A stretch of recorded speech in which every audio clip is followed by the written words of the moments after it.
So this bit here, though, does speak to a lot of the themes and a lot of the stuff that is contained in this movie, and is stuff that I'd like to talk about with people, and the stuff that I hope that viewers watch and think about. And I quite like the way this little piece rolls out.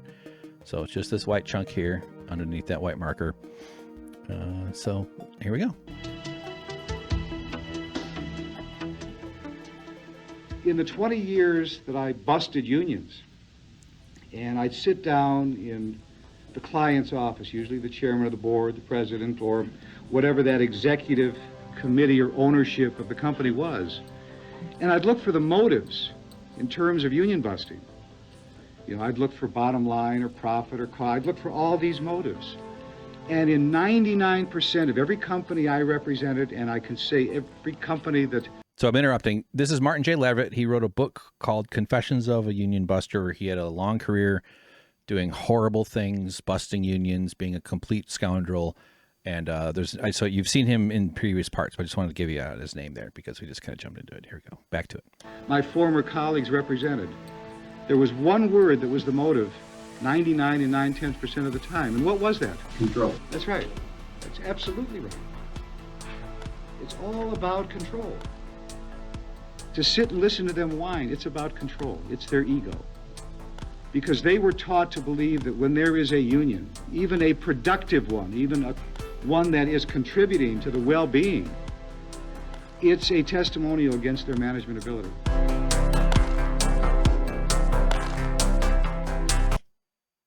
That's a good summary for the next 10 minutes of the video right here. That's why I put a colon on the end of it.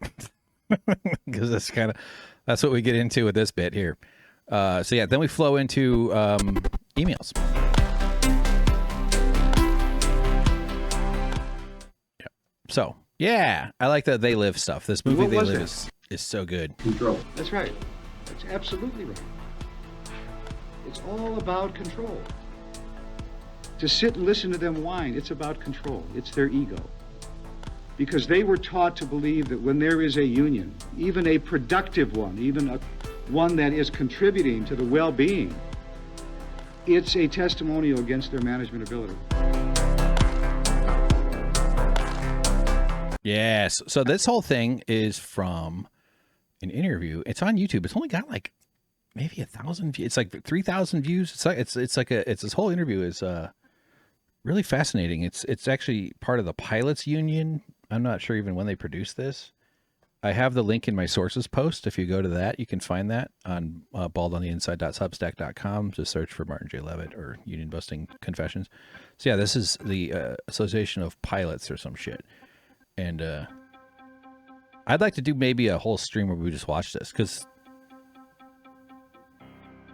look at the production quality. It's pretty badass. Book reviews aren't something we normally do at APA, nor do we interview the authors who write them. But we'd like to make an exception for one book that's been around for about 3 years. The title is Confessions of a Union Buster, and its author is Marty Leavitt.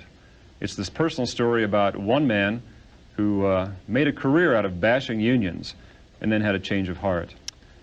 Marty, I'd like to thank you for being with us today. It's certainly a pleasure to have you speak to us about not only your book, but about union busting in general. Before we get started, I'd like to ask you about your personal background and how you got started in the business. I got started in union busting really not knowing what union busting was. I responded to a classified ad for a management consultant with experience in employee relations and communications. And in the course of the interview, I was introduced to a phenomenon called preventive labor relations. And I was told that I wouldn't really be busting unions, but I would be using the threat of unions to improve the quality of work life in a workplace. Now, what year was it that you entered the business? This was in late 1969 that I started out in the union busting business. And you stopped union busting in? 1987. So it goes back far. Union busting didn't just start in 1969. It was already an industry in 1969.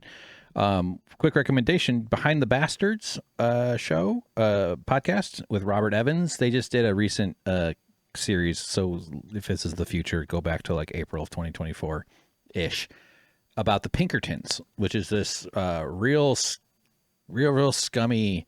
They're the Pinkerton Detective Agency. They're featured prominently in Red Dead Redemption 2, actually. There was even a lawsuit that the Pinkertons filed against Rockstar Games about because they're made to be buffoons and like they're evil. They're evil. They were the dudes that were showing up and shooting and beating up and doing all kinds of corporate espionage, corporate hijinks, sort of extra legal arm. They hired cops and detectives, and so they're still a thing, the Pinkerton Detective Agency. So like, and it started back in the 1800s or even maybe before, like this long tradition, sort of fascinating storyline as explained in the Behind the Bastards about it. I think they did 2 episodes. So I honestly, I haven't even watched all of this, to be honest. So I obviously have some big chunks here taken out or marked.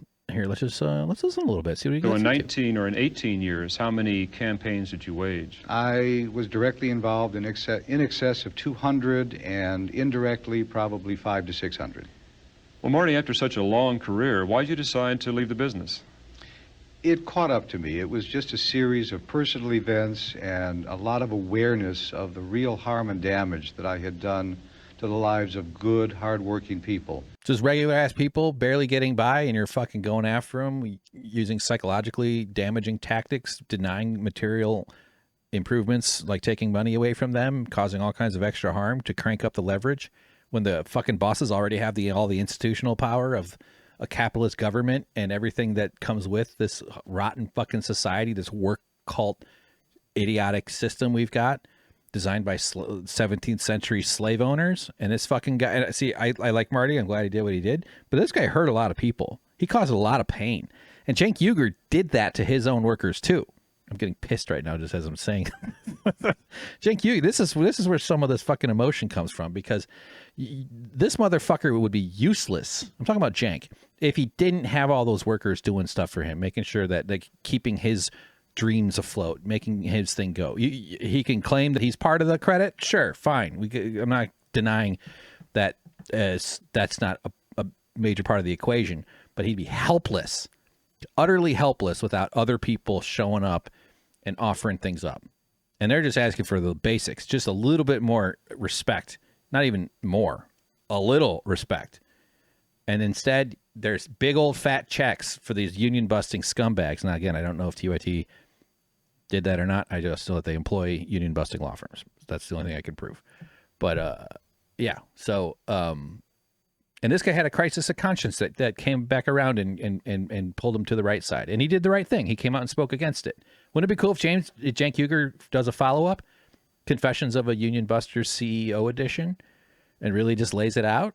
That's probably Cenk's best path forward, because I'm not going to shut the fuck up about it, unfortunately.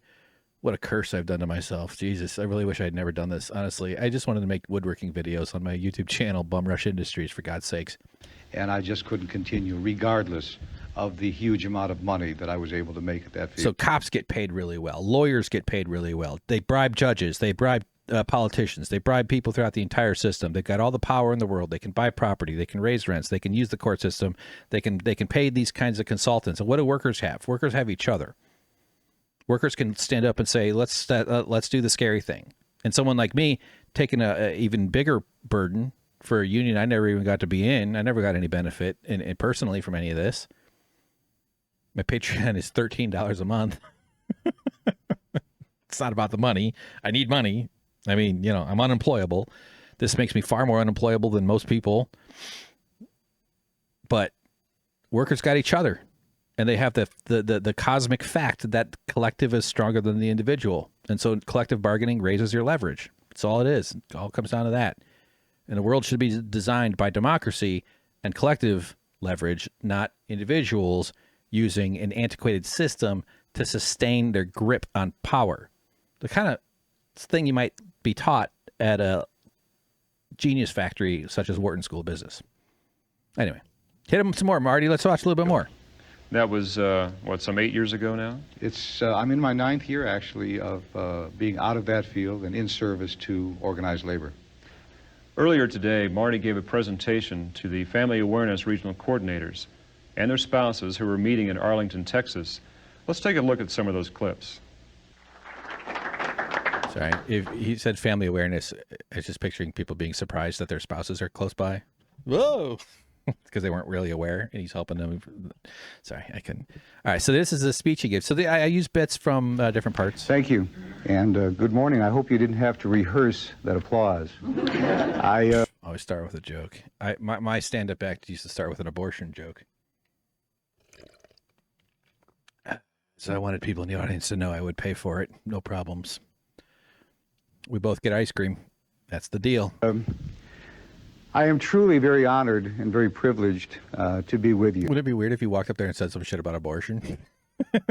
I come to you from an extremely dirty business, and I suspect that 10 years ago and prior, not one of you in this room would have welcomed me into the same room, the same community, the same facility, the same anything. I'd include, now this guy gets a pass. He's doing the right thing. He's a reformer and he's speaking out. But I'd include union busters on the same ethical par as health insurance executives. It's like the scoundrels of the planet, let alone military defense contractor like the type of people that profit off war, they profit off suffering, they profit off denying people their fundamental right to collectively organize.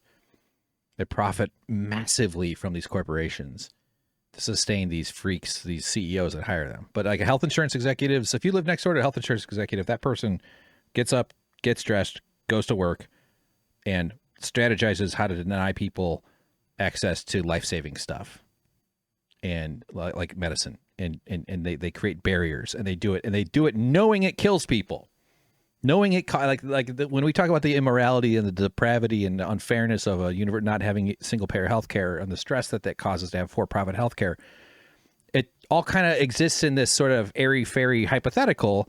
It's kind of an idea. It's a little bit ideological because we're just sort of arguing about like cultural preference and societal preference. But actually, it's a real business that's operated by humans who walk amongst us, and we don't shame them. I think we should live in a world where we shame people for being union busters. We shame people for working for defense companies. Maybe if you're just some person answering the phones, perhaps I think it's fair to select a little bit up the layer. Up the power structure. I mean, man, we should shame health insurance executives. It's such a depraved thing to be a health insurance executive and to have a career in that world. Anyway, so it's fine. I use plastic, and I feel so guilty when I put it in the garbage. And yet it amazes me that I'm entering my 9th year in service to labor. Union busting is as old as unions. And when I got into it in 1969, just to give you an illustration, I was a consultant. There were less than 100 consultants nationally, and probably a dozen law firms that specialized only in labor management law. There were large law firms that had labor management law departments. So there were only a few. You're such a fucking coward if you need union. If you run to a union busting law firm for help when your workers come forward to the union. What a bitch fucking coward ass move that is. What a bitch ass fucking coward thing to do. Now, I don't know if TY2 did it or not. All I know is that they employ union busting law firms.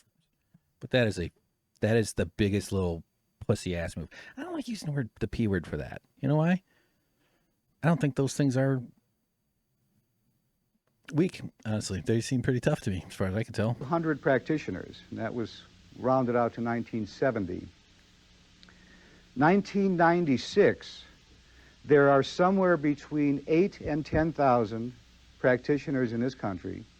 It is a multi-billion-dollar industry, and it's broken down into specialties. That's interesting. So the stuff I have from the Economic Policy Institute, somewhere in here, it's in one of the other ones. It has the union voice industry up to 433 million. So I'm not saying those are like contrasting numbers. Those are different numbers because the sourcing and of the information is varies greatly from where they're getting that information. So he said multi-billion-dollar industry. I was actually kind of surprised when I saw 400 million because I'm like, that seems like it'd be bigger than that. And I imagine he might be.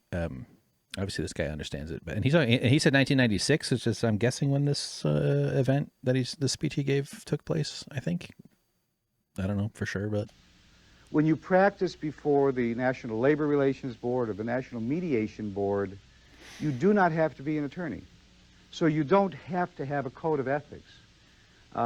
Oh, as if those attorneys all have codes. I know they have like a whole legal thing that they, but yeah, come on. Labor law in this country is so weak, so antiquated, so toothless and useless that we'd probably be better off without it. And the only way to really successfully break a union in one fashion or another is to break the law. You cannot accomplish one without the other. And the punishment when you get nabbed by the government entity that can kind of regulate this stuff is put a sign on the wall for 60 days. There. 60 consecutive days, it says somewhere in there. On the bottom, in that one of those things at the bottom. The way they're held is very, very, very, come on. Put a sign on the wall and email this to some of your workers and mail it to that fucking guy, Hank.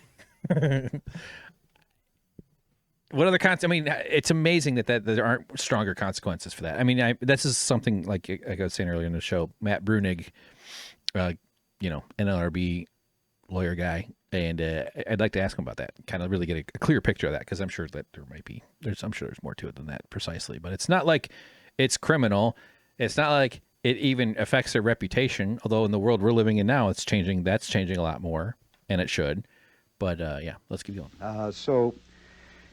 That industry, it's an out of control rolling snowball that continues to grow and will continue to grow, but it's huge.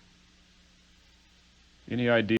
All right, let's listen to this one. So we'll go up to where he says control, to this blue here. Yeah, what kind of money that AMR might be expending on a campaign against not only our union, but the other two on the property as well? Knowing the size and stature of AMR and knowing the incredible obsession to maintain control, which is the motivation behind all efforts to bust or fracture a union, I would guess that the entire process is costing the company no less than $25,000 a day, and that is for outside resources. That does not include people on the payroll that are executing many of these activities.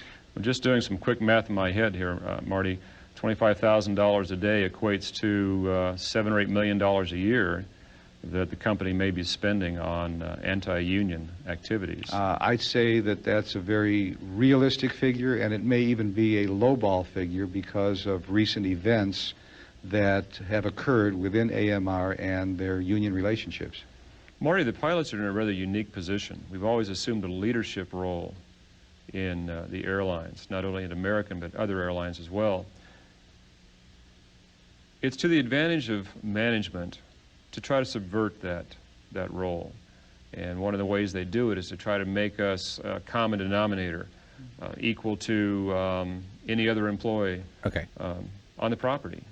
AMR is American Airlines. I was trying to figure that out. I wasn't sure if it was I knew, because these are the pilots thing. I'm going to rewind just a little because I lost track of this question. It's to the advantage of management to try to subvert that role. And one of the ways they do it is to try to make us a common denominator, equal to any other employee on the property. Have you seen this before? Sure, I've done that, and I would package you the same way. As long as you are a union and as long as this battle is going on, I would attempt to demean you. And even though it should be obvious to most that the role of the pilot is so critical, I would attempt to package you and bring you down to the level of a janitor or the level of whatever I could to take away the importance of your role. He'll demean you. The union buster knows that he can hurt you. It's a psychological warfare thing. Here's control.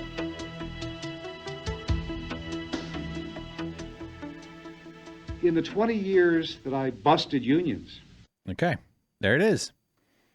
Let's just watch that part real quick. In the 20 years that I busted unions. The way Bernie does that. I watched that live. This was during the 2020 campaign, I think. I remember, and Bernie is just like in a kind of a goofy, and someone like interrupts him in like a reporter, like in a hold on, I'm not done, like something like that. And he's like, oh, sorry, but he makes this crazy face. Well, what is this from? Yeah, here, let's go into it's a screen recording called Bernie Silly Face, press conference February 6th, 2020. So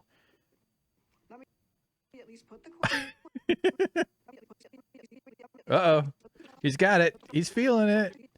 He's got the juice. Party altered or revised the rules to put him. Wait. Let me at least put the question all the way out. Even though I think wait. He tried to answer it too early. Oh yeah, there's where he drinks. That's funny. There'll be a debate tomorrow night.